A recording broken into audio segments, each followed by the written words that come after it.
வணக்கம் நண்பர்களே. 2026 புத்தாண்டு வாழ்த்துக்கள்.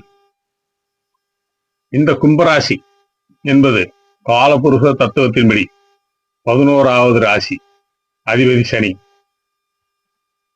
கும்பராசி என்றாலே தனித்துவமான சிந்தனை உடையவர்கள், எதையும் மற்றவர்கள் யோசிக்கும் முன்பே சிந்திக்கும் ஆற்றல் உடையவர்கள். இந்த கும்பராசி வெற்றி ஸ்தானம் என்று அழைக்கப்படுகிறது. உங்கள் ஆசை, எதிர்பார்ப்பு எல்லாவற்றையும் அடைய போகும் வருடம் என்றே சொல்லலாம் நண்பர்களே. குரு பகவான் 2-11 கூடியவர். 2 தனஸ்தானம், 11 வெற்றி ஸ்தானம். இவர் 6ஆம் இடத்தில் அமர்ந்து உங்கள் ராசிக்கு 10ஆம் இடம் தொழில் ஸ்தானம், 12ஆம் இடம் இன்வெஸ்ட்மெண்ட், பல தொழில் செய்யும் யோகத்தை கொடுப்பார். மொத்தத்தில் உங்கள் வேலை, தொழில் இரண்டிலும் வேலைப்பளு அதிகமாக இருந்தாலும் அதையெல்லாம் தாண்டி தனநிலை முன்னேற்றம் காணும் வருடம். உங்கள் கவனம் முழுவதும் உங்களை நீங்களே பார்க்க வேண்டும். உங்கள் ஆன்மீக சேவை, பொது விஷயங்களில் ஈடுபடுவது, இவற்றை குறைத்தால் வாழ்வில் ஒரு திருப்பத்தை காண்பீர்கள். ஏழரை சனி ஒன்றும் செய்யாது. உங்கள் ராசிநாதன் 2இல் இருக்கின்றார். குரு பார்வை கிடைக்கப்பெற்று சிறப்பான வாழ்க்கை அமையப் போகிறது. உண்மையானவர்கள் யார், யார் வேஷம் போடுவார்கள் என்பதை உங்களுக்கு காட்டி கொடுக்கும் அமைப்பு இந்த வருடம். நண்பர்களே, ஜூன் மாதம் பிறகு மிகப்பெரிய மாற்றம் அடைகிறது. உங்கள் ராசியில் கேது, ராகு 7இல் கேது. அவசர முடிவுகள் எடுக்கக்கூடாது.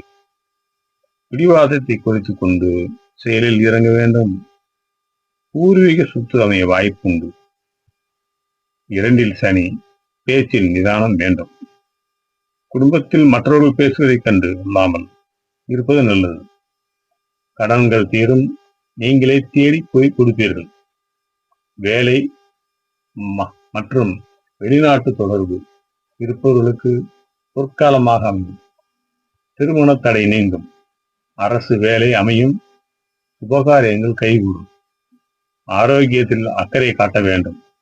எல்லாம் தெரிந்தாலும் தெரியாதோர் போல் இருந்து விட்டால் போதும், வெற்றி உங்களுக்கே. முதுகுவலி, கால்வலி ஏற்படும். அதற்கான மருத்துவ ஆலோசனை நீங்களே செய்து சரி செய்து கொள்வீர்கள். சிறந்த ஆன்மீகவாதி. நான் சொல்லவே வேண்டாம். அந்த அளவுக்கு இறையுணர்வு, பக்தி உங்களிடம் உள்ளது. இருந்தாலும் ஆஞ்சநேயர் கோவில் சென்று வந்தால் நல்லது நண்பர்களே. புதிதாக சந்திப்பவர்கள் யாராக இருந்தாலும் அவரிடம் ஒரு கவனம் வைத்து கொள்வது நல்லது. இந்த வருடம் பொறுப்புகள் அதிகரிக்கும். அதனால் மன அதிருப்தி அடைய நேரும். தியானம், யோகா செய்வதன் மூலம் மன ரீதியான அமைப்பை ஒழுங்குபடுத்தி வெற்றி பாதைக்கு கொண்டு செல்லும். பயணம் செய்யும் போது, பேசும்போதும் இருமுறை யோசித்து முடிவெடுத்து செய்வது சிறப்பை தரும் நண்பர்களே. முக்கிய முடிவுகள் இருக்க ஜோதிடரின் ஆலோசனை கேட்டு செயல்பட வேண்டும். நன்றி.